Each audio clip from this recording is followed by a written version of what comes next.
At the heart of Willesden High School, a secret lurks in the shadows. Join us as we uncover the mystery of descendants of witches as Olivia's world falls apart, and the lines between reality and nightmare blur. What is real and what is the work of evil? Let's find out. Here is Descendants of Witches EP20. Thank you for your likes and subscriptions. Hope to see your comments in the comment section. 2. 41 Carter September 17, 1946. After school it turned out Yuta was the bad guy. Somewhat. When he promised that he would defend and fight for Yuta no matter what happened, he meant it. Although before the truth was revealed, there was a voice in the back of his head that said, Will you truly defend him even if turns out he's the one? He didn't know. He didn't have to, because thankfully it turned out Yuta was not the one. Although, in the end it turned out to be much worse. Mr. Stevenson was the one. That betrayal stung him even after an hour of listening to the truth. It caused an aching sensation to course through his body every time he moved. Every time he breathed served as a reminder that he was alive and that Jimmy wasn't. And the reason was because of his own contemptuous and Mr. Stevenson.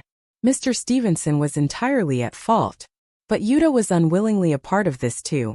And Carter couldn't shake off that unwanted feeling. Yuta was a witch. Yuta was supposed to be the bad guy and he was, somewhat. Yuta was partly the bad guy because whatever option he chose would determine everyone's future. Although Carter wondered why Yuta kept him being a witch a secret this whole time, it was understandable. Yuta was not the one and he knew as much about the paranormal activity as the rest of them back then. Perhaps he reasoned that telling his friends would further their suspicions of him, which were simply not true. Him being a witch had little to do with the past and more to do with the present. He and the others had hope. Yuta didn't. If Yuta chose the first option, his friends would have to die by Mr. Stevenson's hands. Then Yuta would be chained to the curse forever. If Yuta chose the second option, he would die and his friends would live because the curse would be diminished. If Yuta chose the first option, he would be saving himself and his friends would die. If Yuta chose the second option, his friends would be saved and he would die. Carter was just as conflicted as the next person. He didn't want Yuta to die. He didn't want to die either. He didn't want his friends to die alongside him. Was that selfish? Did that mean Carter was the bad guy for thinking that? Carter blinked away tears as the group grimly trotted towards the pool room, his brain spinning with strangling thoughts. The silence that hung in the air was uncomfortable and at times frightening. It reminded them of how eerily quiet Willesden was after school. Their wrists were in black shackles and their gazes were cast to the ground as they marched towards the half-obliterated pool room. The shadow tugged them forward every time someone lagged as if they were dogs on a leash. Finally they entered the pool room. The shadow locked the door behind them as all 6 students gazed around the gymnasium. The room was covered in dust and eerily dormant, unlike the debris that was raining down on him and Yuta a few hours prior. Upon viewing the deteriorated sidewall, it reminded Carter that everything occurred not so long ago, despite it feeling that way. So much happened between those moments to now that Carter forcibly reminded himself that a year had not passed. Everything about the room was the same as they had left it. Everything about Willesden was the same as they had left it before the final bell rang. However, one thing was different. Jimmy was gone. Carter heaved his guilt-ridden chest as he fell to the floor, desperate to rest after a long hour of pure horror. The rest of the group followed his lead, not daring to utter a word. They sat in a circle, with Jimmy's bloody corpse in the middle, his lifeless eyes looking up at the ceiling through his shattered glasses. The shadow gripped their leash tightly and eyed each one of them carefully, but didn't say much. All they had to do now was wait. Carter squinted through his watery vision, angry at himself. Wait for what? For Yuta to make a life-changing choice. For Mr. Stevenson to deal with us after he deals with Yuta. He gazed around the circle at his friends and sighed heavily. Their heads were hung gloomily as there was no point in hiding their inevitable doom. He had to finally admit to himself that there was nothing that could be done except wait. What? Carter croaked, swallowing his saliva to quench his parched throat. What should we do with Jimmy? He whispered, breaking the silence. Ronald looked up at him with bulging eyes. What the hell do you mean? He asked, his lower lip quivering as he glimpsed at Jimmy's corpse that lay before them. Carter gulped, furious about what he was going to say next, but he knew it had to be said. What should we do with Jimmy's body? He breathed, unable to look his friends straight in their eyes. Josh jolted his head and shot a piercing glare at Carter, his eyes glistening with tears. Do you have a heart? Did you think we were going to throw Jimmy's body into the pool like it was nothing? Like it was a piece of trash that's too much weight to carry? He hissed, his voice cracking. And no, I didn't mean that. I was just thinking we should honor Jimmy instead of leaving him on the floor like this.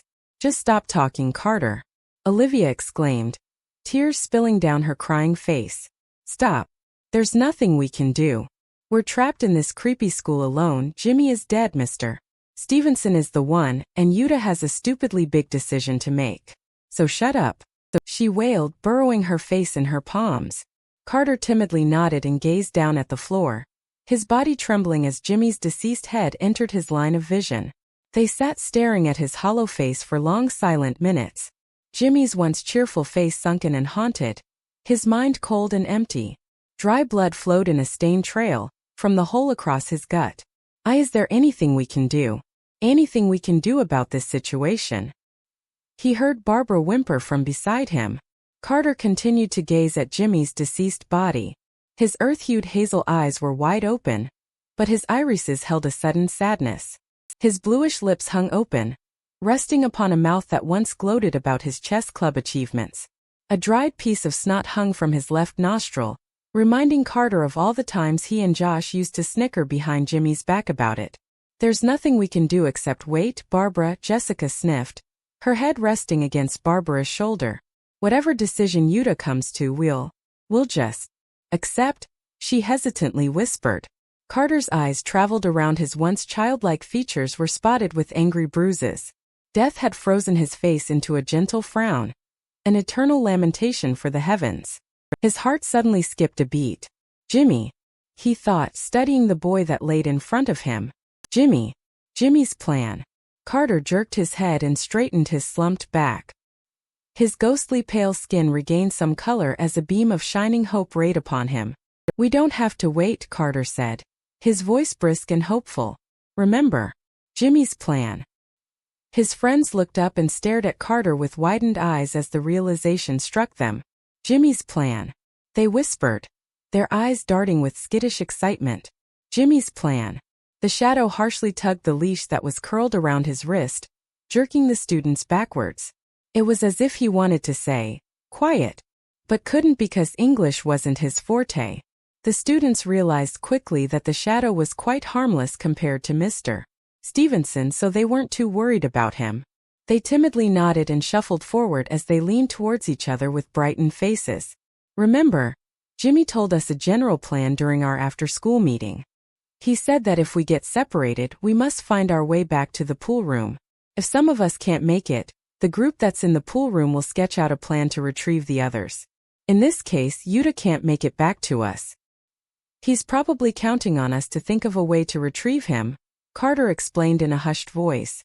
Right, but without Jimmy, we can't think of a plan, Josh pointed out, glimpsing down at Jimmy with a pained expression.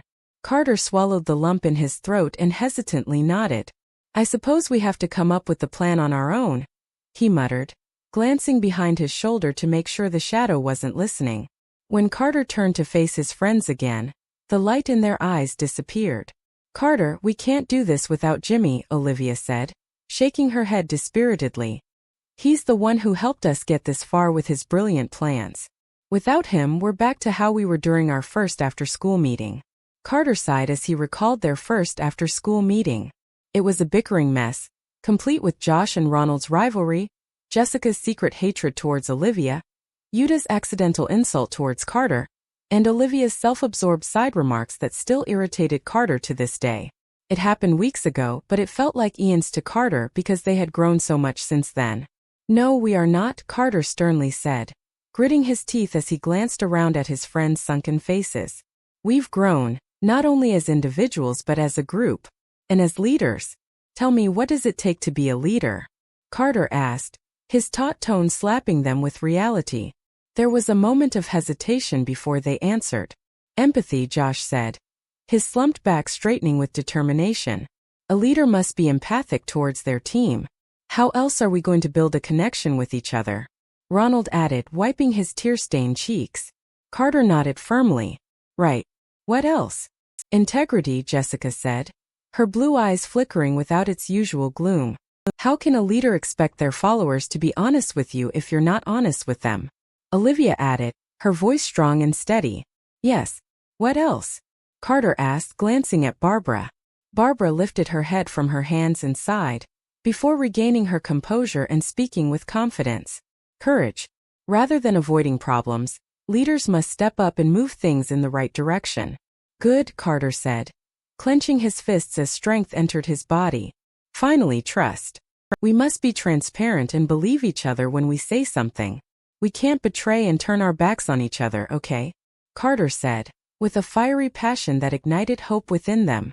We all have the same goal, and if we want to achieve it, we must work together. They nodded, their eyes sparkling with sudden determination. So what's the plan? Jessica asked, leaning towards Carter for a suggestion. It's true, without Jimmy we're a step behind. But it would be pointless to give up since we've gotten this far. This is the moment Jimmy and the rest of us were striving for. The truth. Now that we have the truth, we can finally do something and end our turmoil. First, we have to get Yuta back from Mr. Stevenson, okay? Carter explained, looking around the group for more ideas.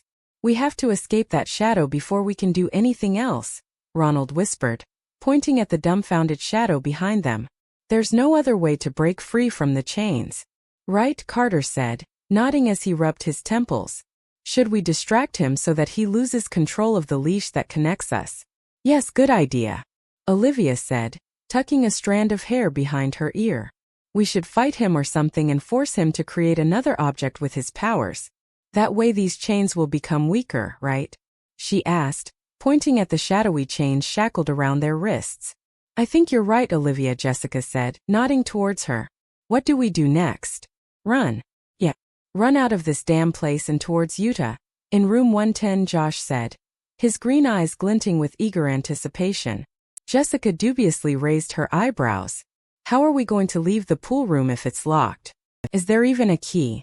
We'll just have to bust the door open, Ronald said, shrugging in his jock-like manner. I don't think so, Olivia said, wagging her finger. I saw the shadow use a key when he locked us in. It's probably on him somewhere. That thing doesn't even have clothes, so I can't tell whether it's in his pockets or not, Olivia said, pointing at the shadow that was kicking the air with amusement. That's great, Carter exclaimed, the finalized plan forming in his head. Since there's 6 of us, we'll split up. The boys will tackle and distract the shadow, and force him to fight back with his paranormal powers. Then the girls will discreetly grab the key and run away to unlock the door. We'll catch up to you as the chains weaken and we'll lock the door behind us. Sound good? What if the shadow uses his paranormal powers to teleport to us while we're running? Barbara tentatively pointed out. Carter sighed and bit his lip.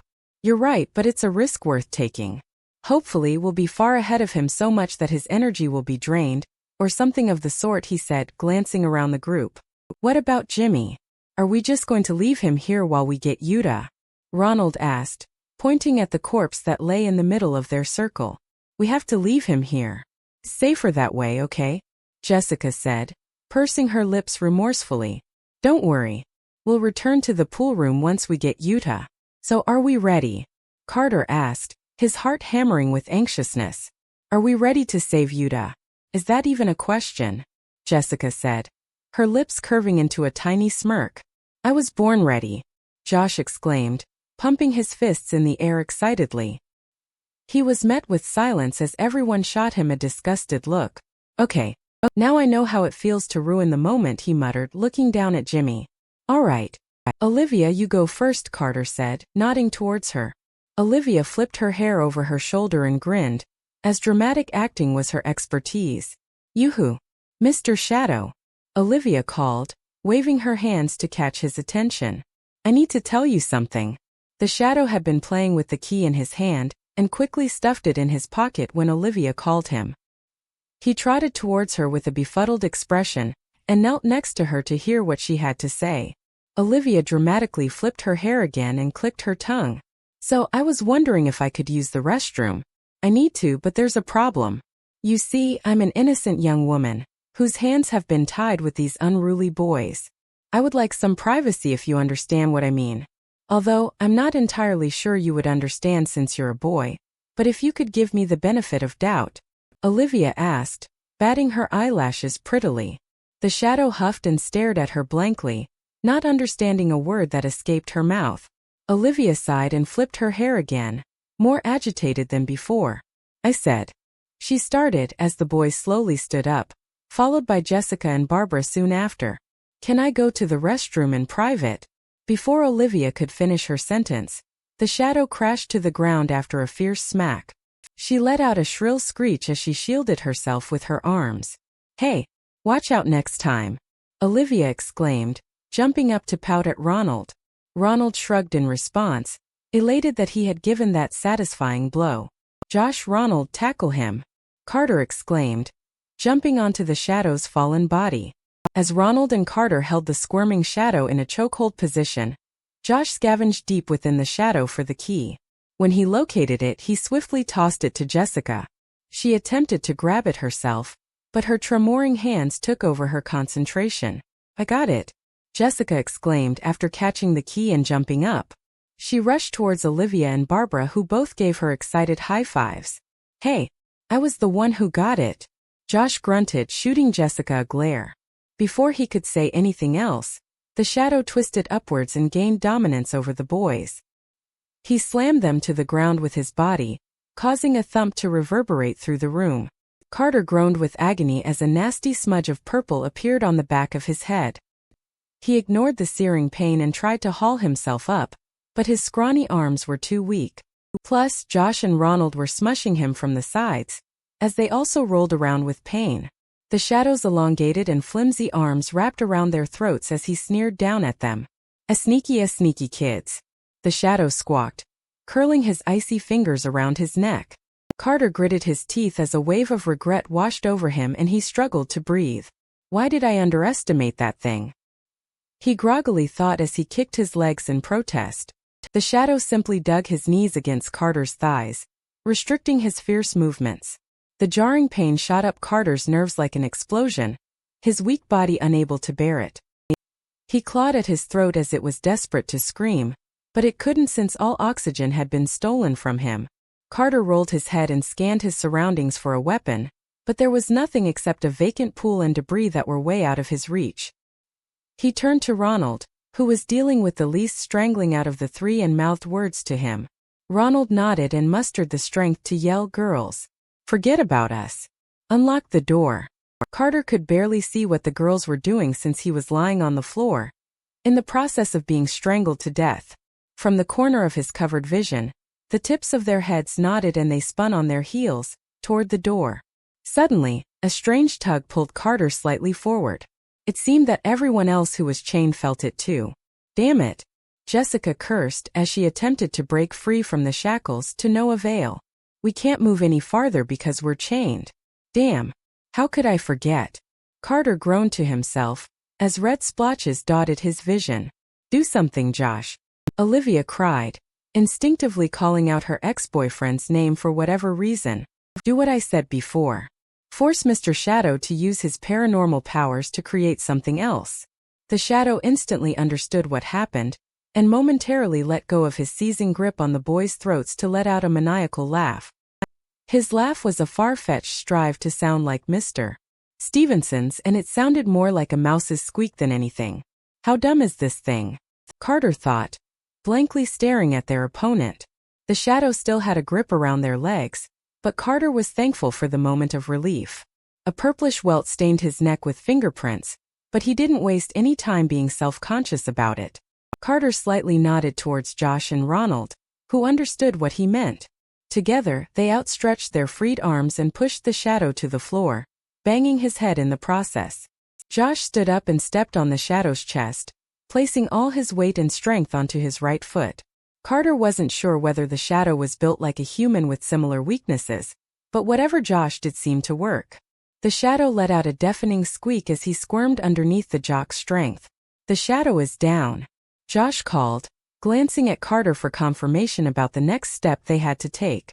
How are we going to force the shadow to use his powers? He asked, shaking his leg that the shadow was clawing at.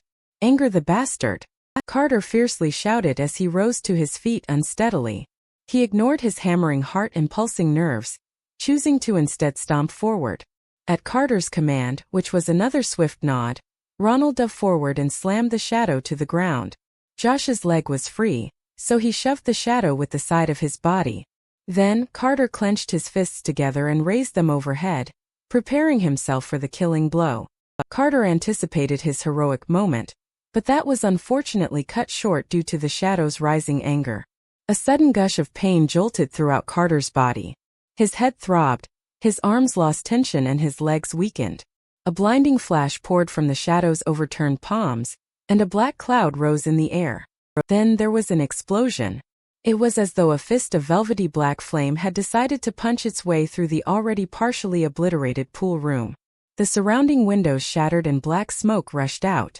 Surprisingly, that was about as far as the expense of the destruction went. It suddenly dawned on Carter that the explosion was quite lackluster compared to the damage that Mr. Stevenson's dragon had done.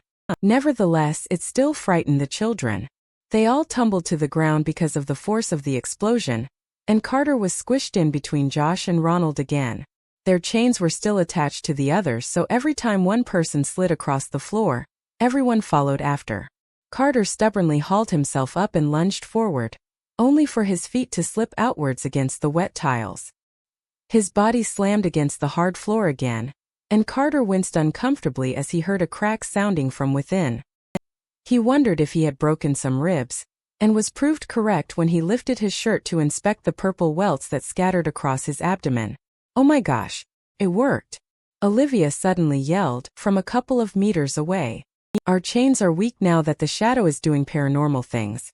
As the chains slowly disintegrated, the explosions the shadow created increased. Carter's swift eyes analyzed the shadow's behavior and movements, observing his aimless spins and attacks. "He's new to this. He's dumb. We can use that to our advantage." Carter grunted with pain and gnawed on his lower lip, biting it so hard that he began tasting blood. Bruised and winded, Carter narrowed his eyes and rose to his feet again. He lifted Josh and Ronald to their feet and pushed past the thick air to run towards Jessica. "Jessica, unlock the door now!" he screamed, his body aching and pounding with every stride. Jessica nodded and ran towards the door, dragging the rest of the group with her. The others stood up and trailed after her, dodging the shadow's aimless yet deadly explosions. Jessica pulled out the golden key and aligned it with the lock. Her tiny hands were quivering with an extreme spasm and her concentration flew out the window, so she was unable to fit the key. Carter grew frustrated as every millisecond ticked by. He glimpsed behind his shoulder at the shadow that increased in size, his demonic face sneering at the students as he levitated in the air. The shadow outstretched his hands and another black mist of explosives ejected from his palm. The explosion barely missed them since they swiftly pressed their backs against the door, but they knew they wouldn't be safe for long. "Jessica, hurry!" Carter yelled, as the chains shackled around his wrists weakened. That would have been a good thing if it didn't mean the magic was returning to the shadow, fueling him even more.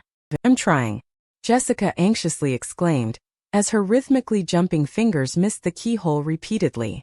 Her eyes flew wide with restless panic as she desperately fondled with the key. The shadow began to approach the group, decreasing the distance between them. The shadow was dumb and could barely make a target, but not so dumb that he didn't know one simple thing. The closer he was, the higher chances he had of scoring a perfect aim at his cornered targets. Carter's nerves were frayed to the quick and his heart pounded with panic. In his building anxiety, he constructed rationalizations for why everything would turn out all right, but still, the nagging voice in the back of his mind spoke of the doom ahead. He brushed it aside and decided to take matters in his own hands. He grabbed Jessica's trembling hands from behind, and with his steady grip, he swiftly helped her secure the key in the lock. "I did it," she exclaimed, as the door clicked open just before an explosion hit. "We did it," Carter grunted, swiftly pushing everyone outside the pool room. Ronald slammed the door behind them, as the echoes of another explosion rang through the hallway. For a split second the group caught their breaths. They glanced through the window at the spiraling shadow that went haywire, unable to see where the escapees went due to the black mist that flooded the room. Carter grinned mischievously at the dumbfounded shadow. Quickly, let's run before the shadow finds us, Carter called, bolting down the hallway. As they ran through the gray corridors of Willesden, relief and a newfound determination washed over Carter. We're coming, Yuta. Just hold on for a little longer. 2:42 Jessica. September 17, 1946. After school, how are we going to do this? Jessica asked, halting to catch her breath. Jessica and the others had just run from the pool room, which was on the second floor, to room 110, which was on the first floor. She slumped against the classroom door, her burning lungs gasping for air. They had successfully outrun and trapped the shadow, but they knew it would only buy them a couple of minutes. Let's bust the door open, Ronald suggested, as he wiped his sweating forehead. What? No, Carter exclaimed in between wheezes. We have to think logically and do this quietly. The door is locked and Mr. Stevenson is in there with Yuta. We can't make the same mistakes we made last time because now we're prepared. How are we going to do that? Josh asked, running his fingers through his damp hair. Mr. Stevenson is overpowered compared to us. We don't have magic or even a strong weapon. Except for Yuta since he's a witch, Josh pointed out, as his eyes suddenly lit up. If we successfully save Yuta, I want to see him use his powers. That would be so cool. Josh, now is not the time for that. Olivia shouted, exasperated. She had a rough time running through the halls with heels, and Jessica felt a pang of pity for her. She knew that Olivia was suffering one way or another. First, we have to focus on getting inside that classroom. It's locked, but we have the pool room key. Do you think that will work? Olivia asked as she pulled her frizzy hair back in a ponytail. What? No, Carter said, slapping his forehead with his palms. We need to think of another way. We also need to come up with a plan as to how we're going to retrieve Yuta because, like Josh said, Mr. Stevenson is overpowered. As I said, let's just bust the door open, Ronald flatly said, shrugging. Yeah, good idea, Josh remarked, jumping with the excitement only a toddler could have. Ronald and I can do it because Carter is such a girl. What is that supposed to mean? Carter shouted, turning to glare at Josh. Quiet, Jessica exclaimed after she regained her strength. Mr. Stevenson is inside this classroom. We have to be discreet if we don't want to anger him, she pointed out in a hushed voice. What's the point? We're going to make noise anyway when we're trying to save Yuta, Ronald pointed out. There's no other way to get inside other than busting the door open. How exactly are we going to do that? Barbara pantingly asked, still in the process of recovering from that marathon across the school. I think we should split up like we did when escaping the shadow, Jessica proposed, glancing around the group intently. The boys should enter first and attack Mr. Stevenson. Then the girls will secretly grab Yuta and run away. Then we'll all meet up at the pool room. What do you think? That's good, Carter said, nodding satisfactorily. We can't tackle him as we did with the shadow, so we can use a chair, a ruler, or something of the like. A ruler? Josh scoffed, his face scrunched with disgust. Right, because that'll defeat the paranormal activity, and the 200-year-old man with pagan powers. Before Carter could smack Josh for mocking him, a crash echoed through the hallways of Willesden. It sounded as if it originated from room 110, but before anything could click in Jessica's brain, a piercing scream followed after the crash. The first cries were undoubtedly terror, but not the shrill yelps that occur within a movie theater. The cries were of one with eyes locked wide and every muscle rigid. The next was of pain, garbling and pitiful. Was that Yuta? Jessica breathed as her eyes flew open, startled by the sudden disruption. She turned to look at Carter for an answer, whose face was washed with horrid. What the hell is Mr. Stevenson doing to him? Carter muttered. His cloudy eyes narrowed to slits. No amount of hopeful prayers could erase the sudden dread that crept over her like an icy chill. We have to go now, Jessica managed to declare, as she clenched her trembling hands. It sounds like Mr. Stevenson is doing something really bad to Yuta. We have to save him now. Everyone nodded, blinking away their unwanted thoughts about what was happening to Yuta. Jessica tapped her feet, mentally preparing herself to walk inside the classroom. She looked around the group as they prepared themselves too. They prepared by standing completely still, unable to move a limb. Tense silence seeped into every pore, paralyzing them from either speech or movement. It lingered in the air, thick and heavy, like a blanket of hesitation. The butterflies flitting around in Jessica's stomach continued to flap skittishly as she waited for the boys to bust the door open. Never happened. I'm scared, Barbara anxiously whimpered, breaking the silence. What if we die? Mr. Stevenson is strong enough to kill Jimmy, and he didn't have to kill him. He wants to kill us. He needs to kill us. If we go in there, that would mean we're willingly stepping into the battlefield. Yeah, I don't like the idea of dying either. I can't afford to die. I have a life, you know. I have a family. I guess, Olivia added, staring at the ground as her voice wavered. And I have 20 overdue assignments because I would rather read glamour. Olivia suddenly sobbed, placing her head in her hands. Normally, Jessica would roll her eyes at that comment, although now she understood her better. She outstretched her arms to pull Olivia in for a friendly hug until Josh stepped forward. Her muffled cries echoed through the otherwise silent hallway as he wrapped his arms around her. No, we will not die, okay? That won't happen, Carter said, attempting to lift their spirits again, although his voice was trembling too. Let's follow Jessica's plan, okay? Saving Yuta is our top priority, and if it makes you feel better, we'll each watch each other's back. That's what teamwork is, remember? There was a moment of silence before the group nodded. Jessica sharply inhaled the thick air and winced as another crash sounded from within the classroom. She clenched her fists and forced a determined expression. Okay, Jessica said, chewing her lips nervously. Just in case something does happen, I want to tell you all my last words, she softly said, glancing at Carter for approval. Carter nodded, his remorseful eyes cast downwards. I have to admit, these past few weeks have been exciting. Minus the paranormal agony we went through and Jimmy's death, of course. Oh, and Mr. Stevenson's betrayal, Jessica said, grimacing as she spoke. What I mean is, it was fun spending time with all of you. It was a nice escape from my personal problems. So if another one of us dies or if I die, which I really hope does not happen, I just want to say thank you, she sincerely said, locking eyes with her friends. I always wondered that if our situation was different and we were living a normal life, maybe we would be good friends. Really good friends from the start, she quietly added. I have something to say too, Josh unexpectedly chimed in. To all of you except Olivia, here's what I have to say, he added, pausing for dramatic effect. I hate you. Jessica raised her eyebrows, and judging by the look on Josh's face, he was serious. She rolled her eyes, wondering why she expected a heartfelt speech from him. Carter smacked his forehead, undoubtedly regretting that he allowed them to speak.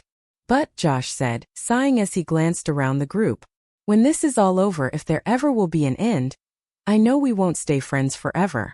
We're just not compatible that way, right? Josh remarked, lightly chuckling. Nonetheless, I know 10 years from now, I'll always remember you. I don't know why.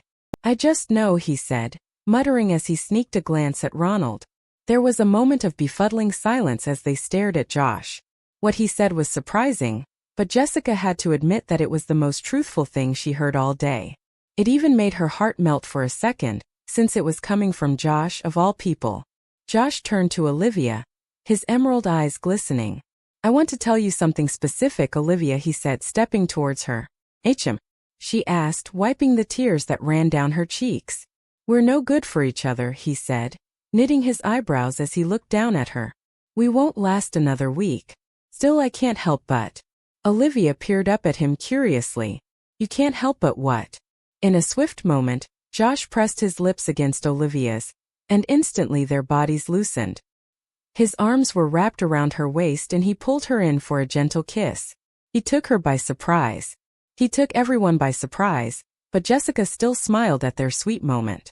She likes him a lot, Jessica recalled. Their adorable moment only lasted for a second, because then the pair began engaging in their usual disturbingly loud kiss. Old habits die hard, Jessica thought, as she stifled a laugh and suppressed the urge to roll her eyes. Are you two finished yet? Carter groaned from the sidelines, pulling his hair exasperatedly. Everything was bearable until the kiss. They pulled away, flustered and awkward, although an elated smile was spread across both of their faces. Olivia stumbled towards Jessica and Barbara and began giggling with them. It strangely reminded Jessica of their old friendship, without the toxic additives. Josh turned and stumbled towards Carter and Ronald, As he brought his hands to his lipstick-stained mouth, Carter shot him many glares, to which he shamelessly responded with a smirk. Josh met Ronald's gaze and his face instantly fell. "Oh, Ronald. I didn't mean to," Josh started, noticing his crossed arms and the hurt expression on his face. "It's fine," Ronald muttered, gruffly stomping towards the door. "I'm busting the door open now. Let's save Yuta and get this over with." Without another moment's hesitation, Ronald busted the door open with his shoulder, channeling all his anger into that one slam. The door dramatically burst and finally it was time. Carter quickly glanced over his shoulder and nodded at Jessica. "Remember the plan?" Jessica fiercely nodded in return as courage bubbled inside her. The boys ran inside the darkly lit classroom, purposely making their presence known. Jessica pressed her back against the wall and secretly peered into the classroom, watching with her hawk-like eyes and waiting for the perfect moment. Olivia and Barbara followed after her, waiting for her order. "Mr. Stevenson," Carter yelled, although there was no point in yelling since their teacher already noticed their arrival. "Mr. Stevenson" turned to face the boys and the sight of their teacher shocked Jessica, who was peering from the sidelines. A sadistic grin was plastered on his face, revealing his teeth that were leaking with blood. His brown hair stuck up in awkward places and his bulging jade eyes spooked Jessica. "Mr. Stevenson" let out a maniacal laugh as he approached the boys, his flailing hands stained with blood. He walked more like a scarecrow than a man as his trods were lopsided. "Oh my. It's you folk again. My leadership club students. My marked students." Mr. Stevenson hooted as watery blood dripped off his face. "It's pleasant to see you again, Carter, Josh, and Ronald. Are you here to say hello to Yuta? Or goodbye?" he asked in a sadistically happy tone. Jessica squinted into the darkness and observed that despite the profuse amounts of blood on his hands, Mr. Stevenson did not look injured or in pain at all. There was a spring in his steps as if he was a giddy child jumping in a puddle. A puddle of blood. When her eyes shifted towards the boy whose head was resting upon a desk, she came to a sickening realization. The blood on Mr. Stevenson wasn't his. It was Yuta's. She had to forcibly stare at the commotion occurring in front of the classroom to distract herself from the sickening state Yuta was in. Her heart ached with guilt, which only made her more determined to save him. "May I kindly ask, what are you doing here? Aren't you supposed to be with my idiotic pet Shadow?" Mr. Stevenson questioned, stepping towards the boys. As Carter stared up at the looming Mr. Stevenson, Josh and Ronald discreetly grabbed the nearest objects. Josh ended up grabbing a flimsy ruler and Ronald found a textbook. They retreated behind Carter, their items concealed behind their backs as they waited for his order. "Mr. Stevenson, we're here to strike a deal with you," Carter suddenly said, ignoring Mr. Stevenson's question. Mr. Stevenson laughed in Carter's face and a few droplets of blood spat onto him. "Strike a deal? With me?" "Yes," Carter firmly stated as he outstretched his arms. "I'm going to allow you to kill me right here and now." "What?" Jessica and Olivia whisper-shouted from outside the classroom. "Is Carter actually going to let Mr. Stevenson kill him?" Barbara gasped as she placed her hands over her gaping mouth. "I hope not." "He must have a trick up his sleeve," Jessica quietly said, pulling the trembling Barbara in for a hug. "I have a feeling he's trying to distract Stevenson," she said, noticing a slight tremor in Carter's hands. "I'm one of your marked anyway. So, kill me and check one person off your list," Carter offered, sneaking a worried glance at Yuta. "In exchange for what?" Mr. Stevenson asked, as soon as his laughter died out. He peered at Carter curiously, impressed with the boy's courage. "Time," Carter said, his voice taut and serious. "The moment you kill me, give the others time. 1 hour will suffice. It'll be enough for them to plan their next move against you." "What the hell are you going on about, boy? Do you think I will let them get away with that?" Mr. Stevenson sneered, seeing through Carter's facade. "Yes, you will. Even though you're a terrible man, you know how to play fairly. We can turn this situation into a game, Mr. Stevenson lunged forward and violently curled his hands around Carter's outstretched arm. "Never. I know this is just another one of your cunning tactics, Carter. I'm not so idiotic to think that you'll give up your life for 1 hour of time." Carter grunted with pain because of his harsh grip. His previously flat face scrunched and he broke character. "Mr. Stevenson took advantage of this and twisted his arm, resulting in deafening screams to escape Carter. "I'm sorry. I'm sorry." Carter frantically apologized, his head rolling skyward as he howled with pain. "Please. I am so sorry. Forget I said that." His cries were painful to watch, so Jessica glanced at Yuta. She expected that by now his head would have lifted with awareness because of Carter's screeches. However, Yuta was still motionless. She wearily swerved to face the boys again, except this time her vision was blinded with tears. Josh growled and threw the ruler at Mr. Stevenson, hoping it would do something. He didn't flinch and his focus was still on Carter, so Josh raised his fists and punched Mr. Stevenson's shoulder. "Let go of him," he uselessly shouted. Josh's punch did not push Mr. Stevenson even an inch backwards. However, it succeeded in grabbing his attention. Mr. Stevenson was like a horrendous beast because once triggered, he would immediately attack the source. He craned his neck and met Josh's petrified face. Mr. Stevenson snarled at him and violently pushed Carter to the floor. Then he stomped towards Josh and swiftly grabbed him by the throat. From beside Jessica, Olivia wailed. Jessica placed her hand over her mouth and muffled her cries. "Trust them, Olivia," she whispered in her ear. "Everything will be fine. I know it's hard to watch, but just trust them." Olivia weakly nodded and gazed through the ajar door. Josh's face turned red as he attempted to fight off Mr. Stevenson. As Mr. Stevenson raised Josh in the air with his beastly strength, Ronald threw the textbook at him, which didn't startle him at all. Josh was turning blue, so Ronald heroically lunged at Mr. Stevenson so his attention would turn on him. Mr. Stevenson dropped Josh and glared at Ronald, his glowing green eyes wide with fury.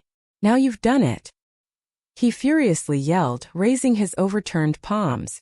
Black shards shot from his devil's mark, reminding Jessica of the ones that killed Jimmy. The boys dove to the ground in time, just before the shards hit them. It landed and exploded in the same spot on the wall from earlier when Mr. Stevenson aimed them at Jessica. Unfortunately, the explosion caused the boys to fly backwards and slam into the wall. Some of the force reached outside and nearly knocked the girls off their feet. "Do we go now?" Barbara nervously asked when the pressure died down. "No, we have to wait for Carter's command," Jessica said, coughing as she pressed her back against the wall. Her heart thumped fearfully against her chest as she gazed at the commotion occurring within the room, and she prayed for everyone's safety. Mr. Stevenson clapped his hands and shadowy black vines spiraled out. The black vines curled around the boys' legs, restricting them from fighting back, and swung them to the other side of the room. The boys landed with a loud crash, and Jessica winced at the sound of bones cracking and heads crashing. She bit her lip as her pulse heightened, wondering if there truly was hope. Carter groaned and groggily sat up, blinking through his blurred vision. Mr. Stevenson turned to the boys, his back facing the girls. Carter's eyes widened with realization, and he unsteadily rose to his feet. He charged at Mr. Stevenson, ignoring Josh's confused shouts. Mr. Stevenson sniggered evilly and clenched his fists, preparing to obliterate Carter. Carter stopped in the middle of the classroom where Mr. Stevenson was standing, purposely attracting the attention of him. 1946. Carter yelled to the girls, just before Mr. Stevenson grabbed Carter. Jessica gasped as she realized that Carter had found the perfect opportunity when Mr. Stevenson turned his back. She nodded at the girls and together they silently tiptoed inside the dim classroom. From the corner of her eyes, she watched Carter struggling against Mr. Stevenson. Josh and Ronald jumped to assist him, nodding at the girls reassuringly. "This is it," Jessica anxiously thought as they approached Yuta's desk. Her breathing turned rapid and shallow as she neared Yuta. She outstretched her arms and was so close to touching Yuta. To saving Yuta. "Did you really think I didn't notice you?" Mr. Stevenson bellowed, his voice reverberating through Jessica's skull. "I sensed that you were outside the classroom and have eagerly awaited your arrival. The more the merrier, I say." The girls froze in their tracks and glimpsed at Mr. Stevenson, whose neck was craned to meet their shocked gaze. His eyes were bulging with a sneer and a maniacal grin was plastered on his face. Watching him from afar was one thing, but seeing him this close caused traumatic memories to replay in Jessica's head. "I can track you at all times, remember?" he said, smirking at the girls slyly. "Look at what I did just now," he added, pointing down at the shadowy shackles that suddenly appeared around their ankles. Jessica gasped and stared down at her ankles. Sure enough, 2 separated shackles were attached around her ankles. Before she could rip it off, the brackets merged and chained her legs together so that she was unable to walk. She stood upright but with so little balance that she was about to fall at any moment. "Jess!" Carter screamed as he stood up from the floor. His white hair was disheveled and stained with blood, and it bounced lifelessly as he shifted. "Don't stop. Get Utah," he said, his teary eyes holding an additional message. "We'll take care of Stevenson." Jessica nodded and turned to Utah, whose head jerked up the moment Carter yelled the code word. "Utah, it's me, Jessica. We're going to get you out of here. Let's be quick, okay?" she said, her heart growing heavy with guilt at the state he was in. "We'll try our best even though we're shackled." "Jess," Utah whispered, blinking confusedly at the girls that surrounded him.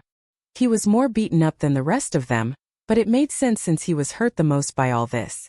Jessica was trying not to stare at his bruised face, but she kept finding her eyes diverted to it. His eyes were swollen with bloody spit drooling from his numb lips. His once soft and flushed face was overrun with bruises, scars, blood, wounds, and other grotesque fluids that Jessica couldn't name. What did Mr. Stevenson do to Utah? Jessica wondered, sulking at the boy's state. Olivia rubbed his back, as she was unable to move any further. "Oh, you poor thing. Come with us quickly, okay? You'll be safe with us," she whispered in a soothing voice. "Girls, cover!" Josh suddenly yelled. He was lying on the ground after he took a hit from Mr. Stevenson. Jessica glanced at the commotion that was occurring behind them, wondering what happened. Before her brain could register anything, Mr. Stevenson hurled his black vines in their direction. She hopped forward and grabbed Utah, wincing as her hands grazed his grotesque and bloody head. The girls dove and collided with the hard ground, screaming with agony as the pain of the clash shot up their veins. Next to Jessica, Utah barely winced. Mr. Stevenson grinned and turned to aim at the boys. Jessica took advantage of this moment and helped Utah sit upright. His back slumped against Barbara as Olivia hugged him from behind. Jessica cupped his swollen cheeks as tears streamed down her face. "Come now, Utah. I know everything hurts, but please muster the strength to walk for a little bit. Then when we get back to the pool room you can rest all you want," Jessica frenziedly exclaimed, her pulse pounding in her temples. Utah was too injured to respond. His head drooped and his eyes were cast to the floor, at the shackles around Jessica's ankles. He blinked slowly and pointed 2 fingers at the shackles. "Evanescent," he wispily croaked. Jessica furrowed her eyebrows and glanced at the shackles that were still attached to her ankles. "What are you doing?" she asked, looking up at Utah with confusion. Before they could ask any more questions, a loud crash sounded from the front of the classroom, where the boys were. Jessica glimpsed over her shoulder and gasped at the fallen boys. If they weren't squirming and groaning with pain, Jessica would have mistaken them as a pile of corpses. They laid on their backs, their limb intertwining with each other in painful places. A pool of fresh blood circled them, which gave the room a gross butcher shop odor. "Mr. Stevenson swiftly turned to aim his shards at girls. They scooted to the side and he missed for the most part. Jessica groaned and clutched her right shoulder, as the black shard had scathed her. Fresh blood circled her arm and her skin turned pale from the sudden blood loss. "Mr. Stevenson turned to aim at the boys. Even though they were severely injured from slamming into the walls and floor repeatedly, they attempted to fight back. Josh and Ronald picked up a chair and together, they launched it at him. As the chair was flying midair, Mr. Stevenson snapped his fingers and obliterated it instantly. The large wooden chunks pierced Carter's arm, and a bloody scream came from the forces within his mouth. "Utah, please come with us now," Jessica pleaded as she turned to face Utah. She gently grabbed his shoulders and tried to pick him up, but even with the strength of all 3 girls, he wouldn't budge. "Please. We understand why you kept the secret from us. It doesn't matter now much anyway because that was only one piece of the whole story.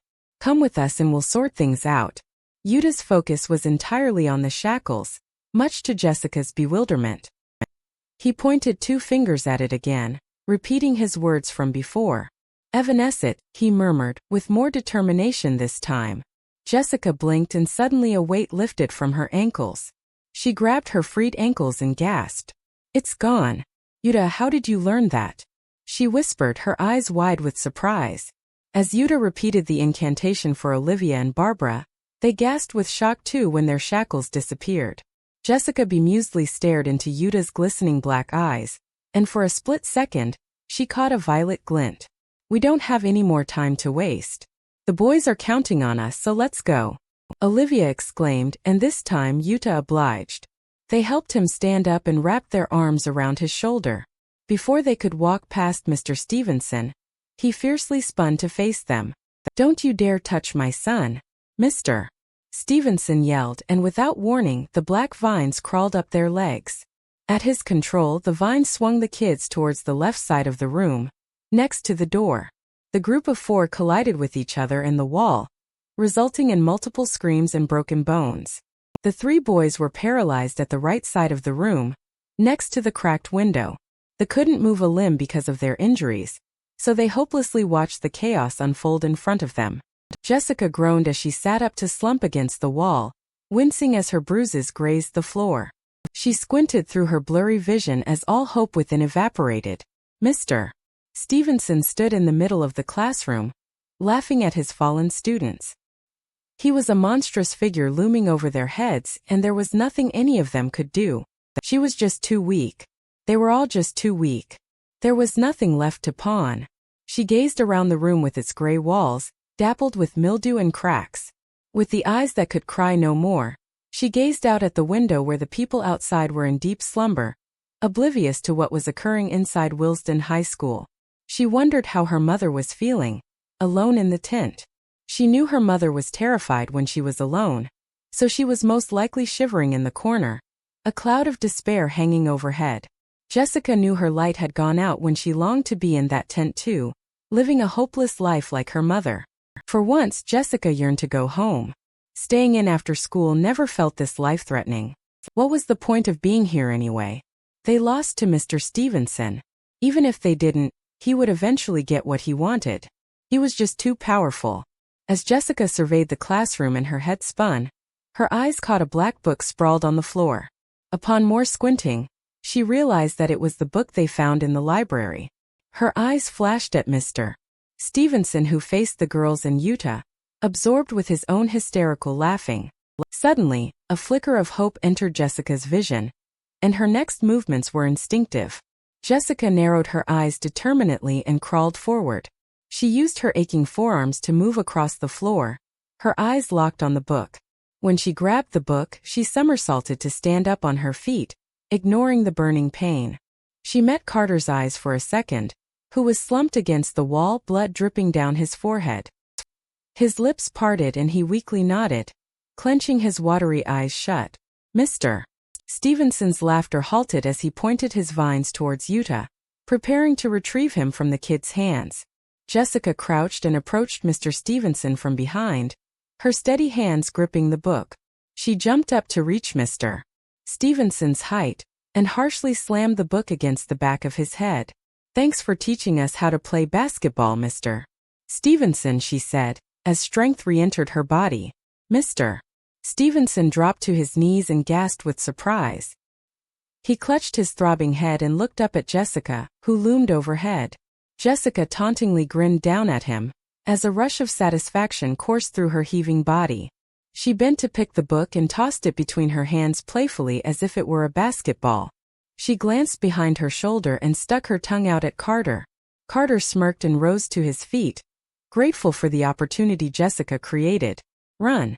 He yelled, pulling Josh and Ronald up with him. Jessica, Carter, Josh and Ronald rushed towards the left side of the classroom. They approached Barbara and Olivia, who was struggling to stand up due to Yuta's heavy weight. He's too injured to move by himself, Olivia urgently exclaimed, hugging the cadaver-like boy. Carter pulled Yuta up with the help of Ronald. Carter's skin was dotted with more purple bruises than before, and he winced as he hauled the boy up. Jessica's heart wrenched with remorse as she watched Carter and Yuta. Both of them took the most hits from Mr. Stevenson, and she wondered why. None of them deserved any of this. Carter? Yuta hazily asked, blinking up at Carter with helpless eyes. Yuta, Carter softly said, as he smiled and pulled him in for a hug. Let's go quickly, he commanded the others. They hastily filed out of the classroom after Jessica helped Olivia and Barbara to their feet. Less than a minute had passed since Jessica distracted Mr. Stevenson, and the group knew he would be on his feet in no time. Jessica was the last to leave, and as she was about to exit the door, her heart tugged with confusion. She turned to glance at Mr. Stevenson one last time, wondering why he had not spoken yet. Mr. Stevenson was powerful. He could have easily snapped his fingers and killed them, especially after Jessica slammed his head with the book. Yet he continued to kneel in the middle of the classroom, unmoving. His lips were parted and he wore an unreadable expression. It appeared as if he was lost. Either that or he purposely let them go, which confused Jessica more. Jessica furrowed her eyebrows at the sight and hastily shut the door behind her. She was afraid that if she lingered any longer, he would break out of his trance and attack her. Jessica caught up to her friends in the middle of the hallway, brushing aside her confusion. They were walking at a frustratingly slow pace to match Yuta's speed. Jessica knew they had to aid the boy, but that was just as urgent as the threat Mr. Stevenson currently posed. Yuta, are you okay, honey? Olivia asked, brushing his black bangs off his bloody face. He's clearly not, Carter said, hugging his friend's limp body. Yuta stirred and rested his lolling head against Carter's shoulder, unable to utter more than one word. Let's go to the pool room now, Josh urgently exclaimed, leading the group through the gray hallways. Wait, we trapped the shadow in the pool room, remember? Ronald pointed out, wiping the sweat and blood that trickled down his face. Oh, you're right, Carter muttered, gritting his teeth with frustration. I have no more energy to think of another plan. Should we find another place to hide? Jessica shook her head. Let's not even think of a place to hide. Right now we have to run away from Mr. Stevenson because he could kill us at any moment. All our hard work will be for nothing if we linger here any longer, she said, to which everyone nodded with agreement. We'll figure things out once we're as far away from Mr. Stevenson as possible. There is no point in running away, Mr. Stevenson's malevolent voice suddenly bellowed from behind them. The 7 students slowly turned around as the air thickened and their bodies froze. Mr. Stevenson stood in the middle of the hallway. Solemnly standing beside him was the shadow, mirroring Mr. Stevenson's smirk. Their teacher's bloody fists were curled at his sides and his green eyes were glowing with malice, horrifying the children. There is no escaping Willesden Stevenson after school. 2. 43 Olivia, September 17, 1946. After school. Olivia was not obsessed with her appearance as much as she was before.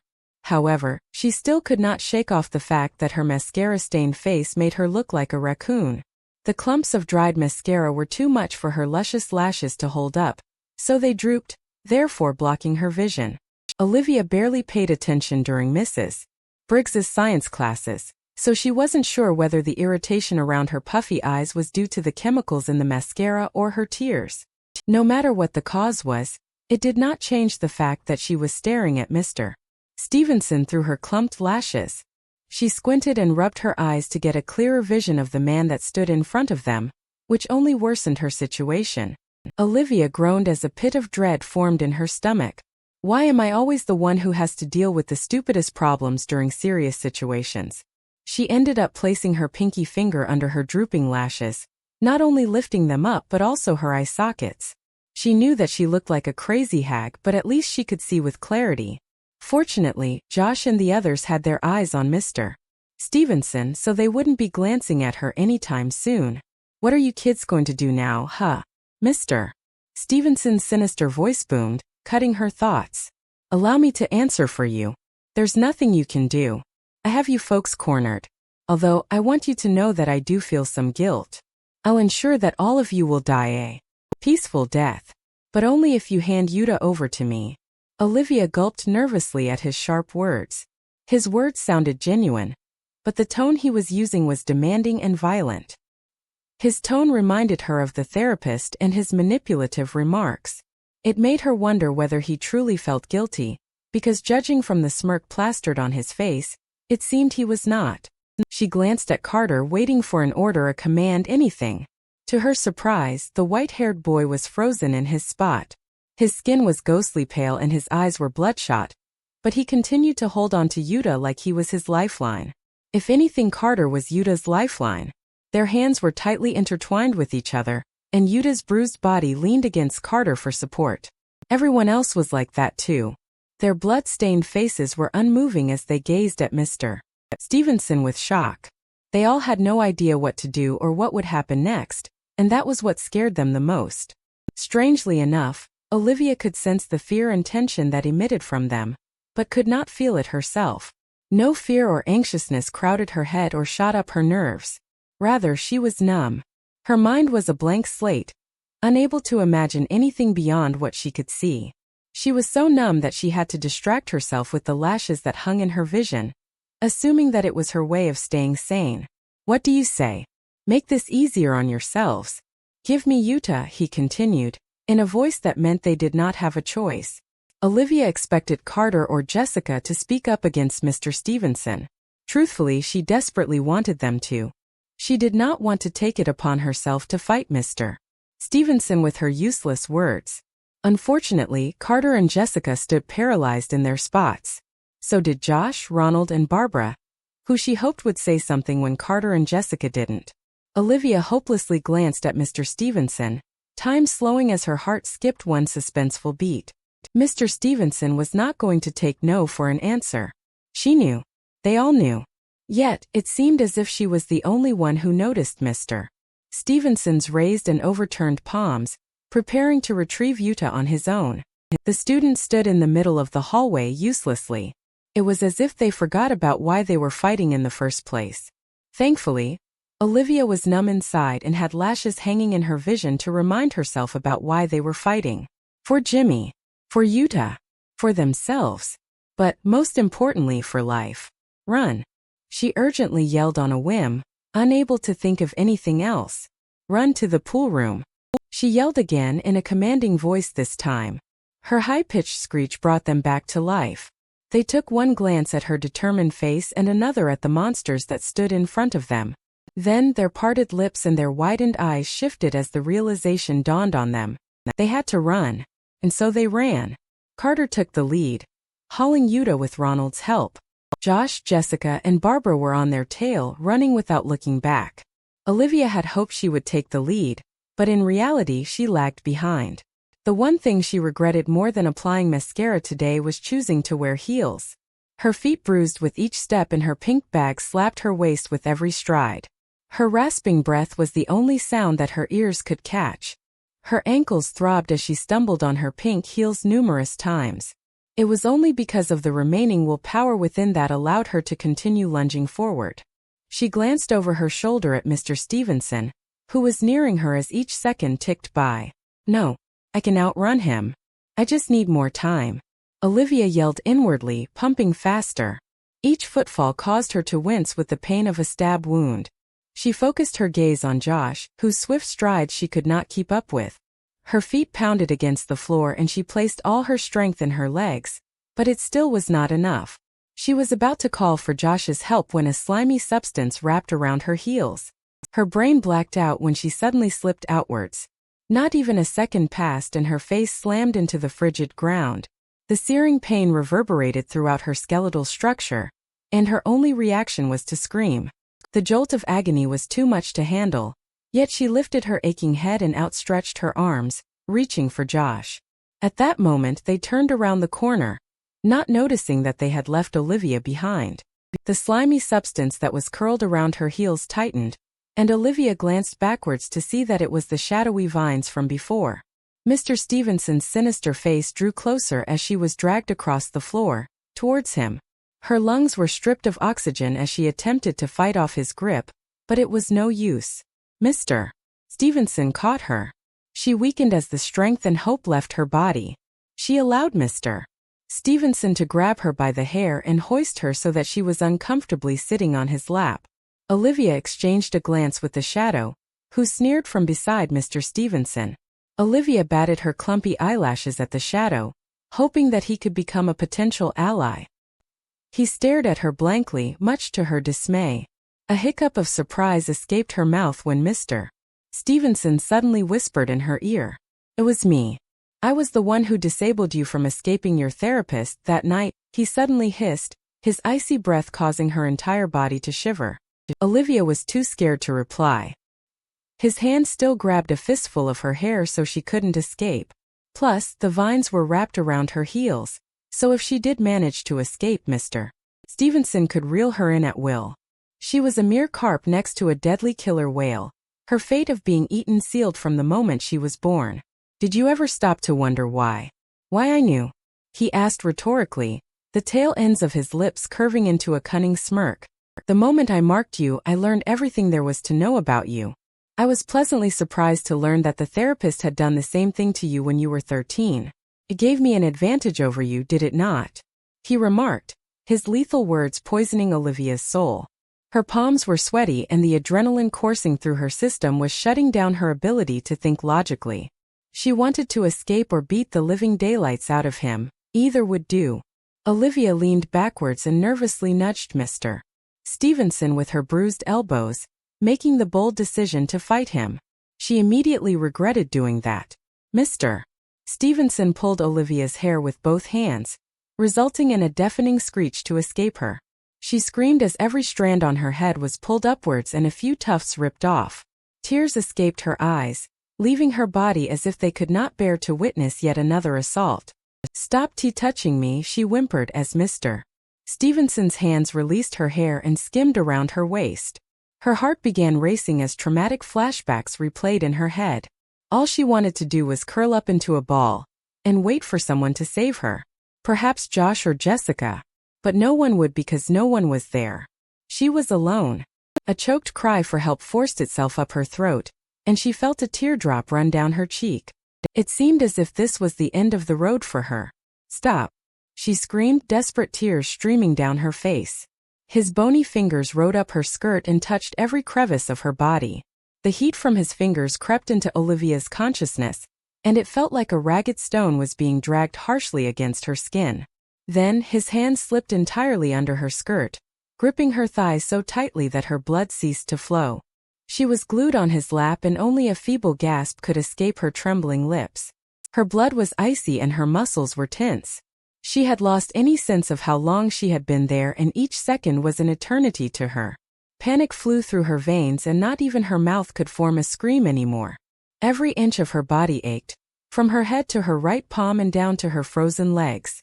The absolute horror completely paralyzed her, and as the minutes ticked by she began to feel truly helpless. Alone. Unloved. Terrified. "This is all my fault, isn't it?" "It is, Mr. Stevenson whispered, his face inching towards her neck. "This is all my fault, isn't it?" "It is," Mr. Stevenson whispered, placing his bloody lips on her collarbone. "This is all my fault, isn't it?" she thought, suddenly realizing that her hands weren't chained like her ankles. "It is, Mr. Stevenson whispered, his tongue scorching her skin. "This is all my fault, isn't it?" she thought, leaning backwards to grab her chained high heel with her outstretched hands. "It is," Mr. Stevenson whispered, seconds away from digging his teeth into the nape of her neck. "It is not," Olivia yelled, slipping her left high heel off. Her yell startled Mr. Stevenson, so he recoiled with surprise for a split second. Olivia grunted as she swiftly twisted her body to face him, her pink shoe in her right hand. Without batting an eyelash, Olivia stabbed the heel of her shoe straight into Mr. Stevenson's left eye. Mr. Stevenson yelled with pain and his injury caused the shadow and vines to disappear. He staggered backwards and brought his hands up to his bleeding eye, taken aback by Olivia's swift actions. His knees dug into the hard floor, and he clawed on thin air, desperate for something to grab onto.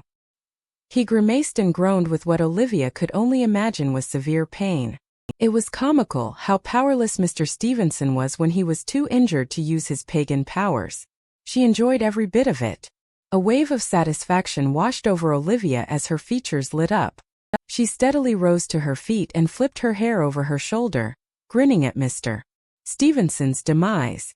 She straightened her ruffled pink skirt and adjusted the strap on her pink purse, her eyes never leaving Mr. Stevenson. During this moment of contentment, Olivia noticed that even her eyelashes perked up as if they wanted to bask too. Olivia had the leisure to run away at any time, so she decided to soak it in as much as possible. Thus, for extra measure, she stabbed Mr. Stevenson's right eye with her glittery pink heel. Olivia did not regret wearing heels today. Wilson Stevenson, Olivia said, clicking her tongue as she loomed over him. That's what you deserve for killing Jimmy and beating Yuta. Oh, and also for tormenting me and my friends, she smoothly said, crossing her arms after blowing on her nails. See you on the other side, sir, she remarked, smirking as she sarcastically waved him farewell. With that, she slipped on her pink high heels that were stained with Mr. Stevenson's blood and strutted down the hallway. It took her only a couple of minutes to catch up with her friends. They had stopped midway when they realized Olivia wasn't with them, and stood in the middle of the hallway, frantically thinking of what to do. The first one who saw her running towards them was Josh, and he exclaimed with relief. They collided with each other and Josh wrapped his arms around her, gently rubbing her back. Despite the heaviness in her stomach, it fluttered at the feeling of being pressed against him. She sunk into the warmth of his side, appreciative of the gesture. Her trembling body loosened against his grip, and her heart surged with happiness. I was so worried, he exclaimed, running his callous fingers through her hair. What happened to you? He asked, planting a kiss on her forehead. Stevenson. That's what happened, she said, burrowing her head against his shoulder. That jerk caught me with paranormal activity. But luckily I stabbed him in the eye with my heel. You what? Carter exclaimed, surprised that Olivia had successfully injured Mr. Stevenson. That damn bastard. Josh grunted, tightening his grip around Olivia. I'm going to kill him for doing that to you, he muttered under his breath. Olivia looked up at Josh and noticed that his eyes were puffy. It seemed as if he had been crying when the group lost Olivia. She had no idea what the state of their relationship was, but now was not the time to think about that. She decided to leave it at the fact that despite their incompatibility with each other, it was better to be with someone to kiss than being alone. Especially during a life-threatening situation like this, she figured that having comfortable arms to potentially die in was favorable. Jessica squeezed Olivia's shoulder reassuringly, although there was a glint of fascination in her eyes. Olivia, are you okay? She asked in a soft and sincere tone. Olivia timidly nodded, refusing to let go of Josh's comfortable grasp. It was scary, but I didn't get severely injured, she said, sighing as strength returned to her legs. I can't say the same for Stevenson though, she added, unable to suppress a smirk. That's a good thing, Carter said, his eyes lighting up with hope. Now that Mr. Stevenson is hindered, we have time to plan our next moves. Don't you think I know that? Olivia said, rolling her eyes at Carter for pointing out the obvious. That's the reason I did it.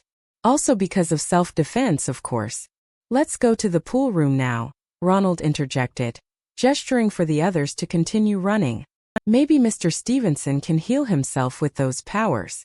We can't take any risks. Right, Barbara agreed, trailing after him.